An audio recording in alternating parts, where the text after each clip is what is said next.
Salad recipe ba hanap nyo pero gusto nyo ng medyo kakaiba naman? Tara, gawa tayo ng macaroni salad pero iba sa nakasanayan nyo. Sobrang refreshing nito, may crunch dahil sa mga fresh gulay. Kaya tara, simulan na natin!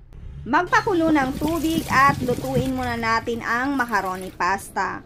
Medyo marami ito, 500 grams ang ginamit ko at rainbow color para maganda at refreshing ang kulay ng salad natin. Sundan lang ang instruction sa packaging para hindi ma-overcook ang pasta. Kapag luto na, hugasan at i-drain.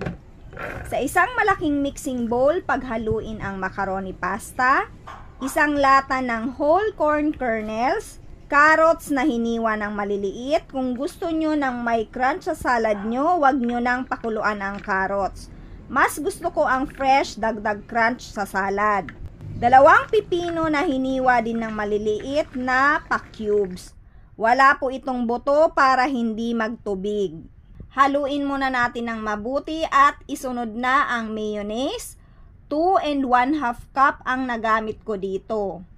Isang pack ng all-purpose cream at isang lata ng Jolly Cow kondensada para creamy at masarap. Pwede kayong mag-adjust pero para sa akin ang isang lata ay okay na. Kung cheese lover naman kayo, mag-add ng cheese. Hiwain ng maliliit, pwede namang kudkurin. Kung ayaw nyo ng cheese sa salad, pwede nyong i-skip. Pero masarap na may makakagat kayong kaunting alat. Haluin lang na mabuti until well combined. Nilagay ko lang sa microwavable tubs. Mas gusto kong dito ko nilalagay kasi kapag kakain na kami, kukuha na lang ako ng 1 or 2 tubs. Tumitimbang pala ito ng 405 to 410 grams per tub. At nakapuno ako ng 9 piraso. Ilagay sa freezer for at least 3 hours. Huwag nyong iiwanan sa freezer ng 24 hours dahil mafo-frozen.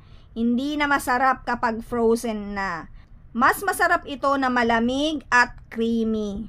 Mga mamis, eto na yung ating finished product after 3 hours. Sobrang creamy niya at ito yung gusto ko na kapag hinalo nyo, creamy. So, itry nyo to kung gusto nyo ng macaroni salad na refreshing talaga. Kung nagustuhan nyo to, mag-comment down below. Thank you for watching. Follow me for more videos.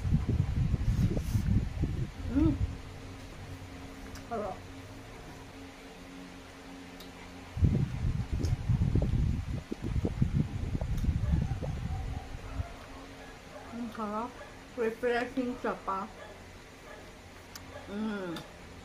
Kaya ko itong ubusin.